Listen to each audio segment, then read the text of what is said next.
Imagine a berry so medicinally potent that indigenous healers considered it a sacred gift from the earth. A fruit so dense with protective compounds that a single handful contains more antioxidant power than an entire basket of blueberries. It survived the brutal winters of the Siberian taiga, fed Native American tribes through disease epidemics, and was once prescribed by European physicians as a pharmaceutical intervention before the age of synthetic drugs. Yet, if you walk into a supermarket today in most of the Western world, you will search every aisle and find nothing. Not a fresh berry, not a dried package, not even a juice blend that gives it top billing on the ingredient list. This is not a story about a fruit that failed because it was unproductive or because it had no nutritional value. In fact, it was marginalized for the exact opposite reason. It was too astringent, too medicinal, and too uncompromising for a food culture that demands candy-sweet palatability above biological function. We traded the most antioxidant-dense fruit on the planet for domesticated berries bred to dissolve into sugar on the tongue. Berries engineered to please rather than to heal. This is the story of Aronia, the chokeberry that modern agriculture choked out, and the corporate decisions that erased it from our orchards and our awareness. Welcome to Ancestral Yields. If you believe that the most powerful nutrition is not always wrapped in pretty packaging and you want to rediscover the medicinal crops that built human resilience, please like this video and subscribe. We are excavating the botanical pharmacy of our ancestors to restore what industrial monoculture destroyed, and we want you healing right alongside us. To understand why we abandoned Aronia, you first have to understand what it truly is. Aronia melanocarpa, the black chokeberry, is not just another ornamental shrub prettying up suburban landscaping. It is a biological fortress disguised as a fruit plant. Most of the berries we consume today, strawberries, raspberries, cultivated blueberries, are the products of centuries of selective breeding aimed at one singular goal: sweetness. They have been domesticated into submission, their wild edges smoothed away, their chemical defenses bred out in favor of sugar content that appeals to the modern palate. They are botanical performers, optimized for taste tests and grocery store appeal. Aronia is different. It refused domestication, plays by the rules of survival, not commerce. This is a shrub that evolved in the harshest climates of North America and Eastern Europe, developing a chemical arsenal so powerful that it can withstand temperatures plummeting to -40 degrees Fahrenheit, resist nearly every common plant disease, and produce fruit year after year with almost zero human intervention. It is not asking for your help. It is offering you a gift, but only if you can handle what it brings. Below the bark, within the dense purple-black flesh of each berry, Aronia concentrates one of the highest levels of anthocyanins ever recorded in a food crop. These are not just pigments that make the fruit look dark and dramatic. They are phytochemical warriors, molecules that protect the plant from UV radiation, oxidative stress, and pathogen invasion. When you consume them, they offer that same protection to your cells. But this is not the gentle, pleasant medicine of a ripe strawberry. The lab results tell a startling story of what we gave up when we chose sweetness over strength. When you strip away the marketing myths, the average cultivated blueberry, praised endlessly as a superfood, contains approximately 24 milligrams of anthocyanins per gram of fresh weight. That is respectable. It is enough to earn the blueberry its health halo and command premium prices at organic markets. Aronia obliterates that figure entirely, containing between 700 to 2,000 milligrams of anthocyanins per 100 grams of fresh fruit, depending on the growing conditions and harvest timing. That is not an incremental improvement. That is a different category of biological potency altogether. You are getting up to 80 times the anthocyanin density compared to the darling of the superfood industry. And then there are the polyphenol, the broader family of protective plant compounds that include flavonoids, proanthocyanidins, and chlorogenic acids. A standard serving of raspberries, those delicate summer gems we pay premium prices for, offers roughly 200 to 400 milligrams of total polyphenol per 100 grams. Aronia delivers between 1,480 to 3,000 milligrams per 100 grams. It is not even a fair comparison. We are comparing a health supplement to a pleasant snack. The ORAC value, the oxygen radical absorbance capacity that measures a food's ability to neutralize free radicals in the human body, tells the same shocking story. Blueberries score around 4,669 ORAC units per 100 grams. Goji berries, marketed as ancient Tibetan medicine and sold at outrageous markups, come in at roughly 3,290 units. Aronia, it demolishes the competition with values ranging from 16,000 to over 30,000 ORAC units per 100 grams, depending on the study and the cultivar. This is not a superfood. This is a hyperfood, a fruit so concentrated in protective chemistry that it borders on being a pharmaceutical intervention disguised as produce. But the real revelation comes when you look at what these compounds actually do inside the human body. This is not abstract nutritional theory. The research is clear, documented, and largely ignored by mainstream food culture. Studies conducted in Poland, Bulgaria, and across Eastern Europe, where Aronia never fell out of favor, have demonstrated that regular consumption of Aronia juice significantly lowers LDL cholesterol, reduces systemic inflammation markers, improves insulin sensitivity in type 2 diabetics, and protects vascular endothelial cells from oxidative damage. In clinical trials, participants drinking just 100 milliliters of Aronia juice daily showed measurable improvements in cardiovascular biomarkers within 8 weeks. This is preventative medicine growing on a shrub that requires no pesticides, no fertilizers, and no coddling whatsoever. It is a biological insurance policy planted once and harvested for decades. The plant's superpower is not just what it contains, but how resilient it is in delivering that payload. While delicate berry crops succumb to late frosts, fungal blights, and pest infestations, Aronia shrugs off adversity with contempt. It thrives in USDA hardiness zones 3 through 8, meaning it can survive the frozen tundra of Minnesota and the humid summers of Georgia with equal indifference. It tolerates poor soil, drought, flooding, and neglect. It is nearly indestructible, a plant designed by evolution to survive and produce no matter what nature throws at it. This resilience made Aronia a cornerstone of indigenous survival strategies long before European contact. This was not originally a domesticated crop bred for farmers' markets. It was survival food engineered by the land itself. The Native American tribes of the Great Plains and the northeastern woodlands, including the Dakota, Ojibwe, and Potawatomi, recognized Aronia as medicine first and food second. They called it by names that translated roughly to bitter helper or the dark protector, acknowledging both its challenging flavor and its powerful healing properties.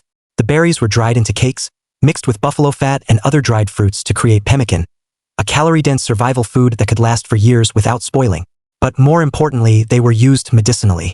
Healers prepared Aronia infusions to treat fevers, to support recovery from illness, and to strengthen the body before harsh winters. There was an understanding, embedded in traditional ecological knowledge, that this plant offered something beyond calories. It offered protection. When European settlers arrived, they initially dismissed Aronia as too astringent, too harsh, too challenging for refined palates. The name chokeberry is itself an insult, a label applied by colonizers who expected sweetness and found botanical confrontation instead. The berry does not actually cause choking. It simply has a drying, puckering astringency that comes from its high tannin content. It demands that you respect it, that you prepare it properly, that you understand it is not dessert. It is defense. For centuries, Aronia remained on the margins of European agriculture, relegated to hedgerows and wild edges. But in the early 20th century, something remarkable happened in Russia. Soviet agricultural scientists, tasked with finding hardy crops that could withstand the brutal climate of Siberia and provide nutrition to populations far from the temperate zones, rediscovered Aronia. They brought cultivars from North America, conducted extensive breeding trials, and by the 1950s had established Aronia as a commercial crop across the USSR, Poland, and East Germany. This was not driven by flavor preference or culinary fashion. It was driven by necessity and science. The Soviets recognized that in a climate where other fruit crops routinely failed, Aronia produced abundantly. In a food system that needed to deliver nutrition, not just calories, Aronia provided measurable health benefits. By the 1980s, Aronia plantations covered thousands of hectares across Eastern Europe. The berries were processed into juices, jams, medicinal syrups, and dried supplements.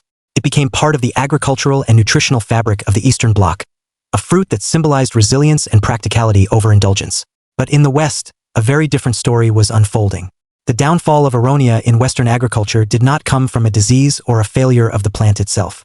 It came from a shift in consumer psychology engineered by the food industry after World War II. This was the era when agriculture began to move away from nutrition and resilience toward palatability and profit margins. Supermarkets emerged as the dominant force in food distribution, and they demanded products that could be marketed based on immediate sensory appeal. Bright colors, sweet flavors, soft textures. Enter the modern cultivated blueberry. Before the mid-20th century, blueberries were small, tart, and regionally consumed. But American breeders, funded by commercial agricultural interests, began developing new cultivars that were larger, sweeter, and more visually appealing. They bred varieties that could be harvested mechanically, shipped long distances without bruising, and stored for weeks without significant deterioration. They created a berry optimized not for nutritional density, but for the supply chain. The modern blueberry is a logistical triumph. It is round, uniform, and candy sweet. It photographs beautifully for marketing campaigns. It fits perfectly into plastic clamshells. It appeals to children and adults alike with its gentle, inoffensive flavor profile. It is the perfect soldier of industrial food distribution. Aronia stood no chance against this transformation. In the produce aisle, the human eye is drawn to berries that promise pleasure, not medicine. The dark, almost black skin of Aronia, which signifies its dense anthocyanin content, looks ominous next to the cheerful purple-blue of cultivated blueberries. The astringent, mouth-puckering intensity of a fresh Aronia berry feels like an assault compared to the gentle sweetness of a domesticated raspberry.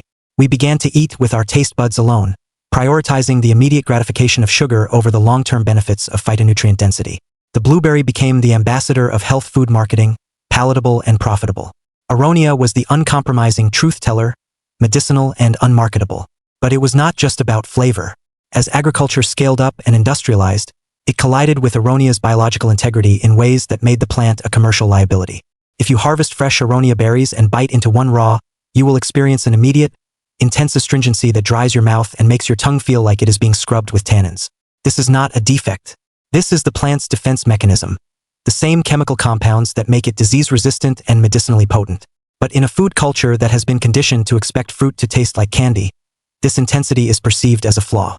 To make Aronia palatable for the average consumer, it must be processed. Cooked down into jams, blended into juices with sweeter fruits, dried and mixed into trail mixes, or baked into goods where other ingredients balance its intensity. It requires culinary knowledge and effort. It demands that the cook understand they are working with medicine, not dessert. In the modern food system, where convenience is king and grab-and-go snacking is the norm, a fruit that requires preparation is a fruit that has no place on the grocery shelf.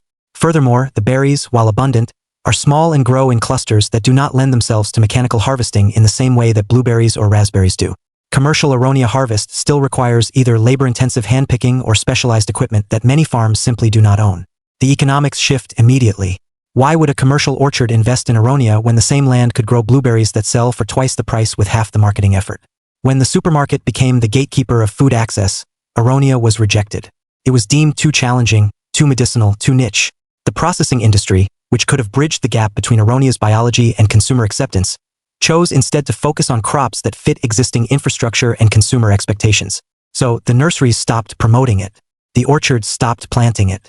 And within 2 generations, a fruit that had sustained indigenous communities and anchored Eastern European agriculture became an ornamental curiosity in North America, planted occasionally for its pretty white spring flowers and brilliant red autumn foliage, but almost never for its fruit. However, the very traits that made Aronia a failure for industrial agriculture make it a revelation for the regenerative gardener, the permaculturist, and anyone seeking true food security outside the fragile global supply chain.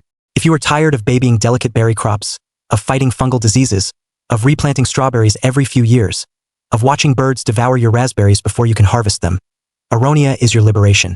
This is the ultimate low-maintenance, high-output perennial crop. Because it is a woody shrub, you plant it once and it produces for 20 to 30 years with minimal intervention. You do not need to prune it obsessively, spray it with fungicides, or protect it with netting. The plant takes care of itself. To harvest, you simply wait until late August or early September when the berries have turned deep purple-black and have been touched by the first light frosts. Those frosts actually improve the flavor, slightly reducing the astringency and concentrating the sugars. You strip the clusters from the branches, process them immediately or freeze them whole for later use, and the plant begins preparing for next year's crop. You are not depleting anything. You are harvesting surplus from a living system that regenerates itself. In the kitchen, the astringency that scares people away should be understood as an invitation to culinary creativity, not a barrier. When cooked, the tannins mellow significantly. Aronia makes an extraordinary jam, deep purple and intensely flavored, that requires less added sugar than most fruit preserves because the natural pectin content is high. The juice, while astringent on its own, becomes a powerful base for smoothies, mixed with apple juice or blended with sweeter berries. The dried berries rehydrate beautifully in baking, adding moisture and a complex, wine-like depth to muffins, scones, and bread. The flavor is sophisticated and challenging. Tastes like resilience. It tastes like medicine that does not apologize for being effective. For the permaculture designer, Aronia is a strategic asset. It thrives in full sun but tolerates partial shade, making it perfect for forest garden edges where it can produce fruit while also serving as a nitrogen-fixing companion when interplanted with species like autumn olive. It creates a dense, multi-stemmed shrub that provides habitat for beneficial insects and birds while producing fruit that most wildlife leave alone until late in the season, meaning you actually get to harvest your crop instead of watching it disappear to deer and birds. The root system stabilizes soil on slopes, preventing erosion while building organic matter. It pulls nutrients from deep in the subsoil and makes them available to shallower-rooted plants nearby. This is a plant that does not just feed you. It builds ecosystem resilience. It improves the land while it produces.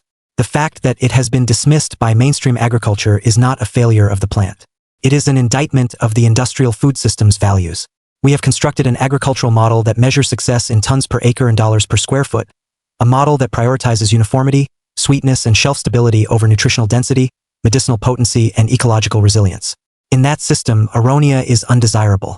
In a system designed for human and planetary health, Aronia is essential. The story of Aronia is a reminder that agricultural progress often means the elimination of complexity in favor of simplification.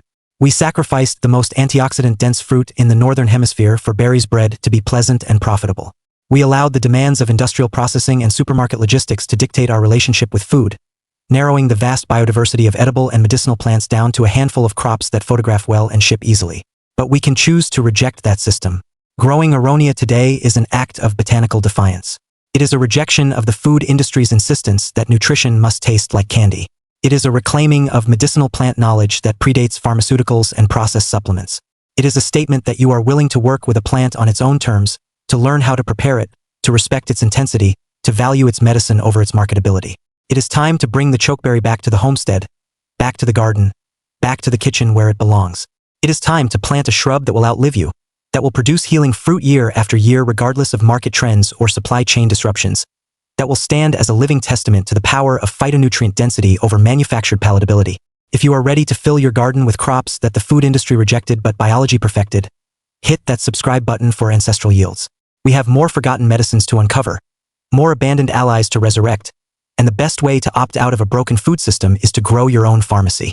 The industrial machine tried to bury Aronia, but the plant is still here, waiting in the margins, indestructible and unapologetic.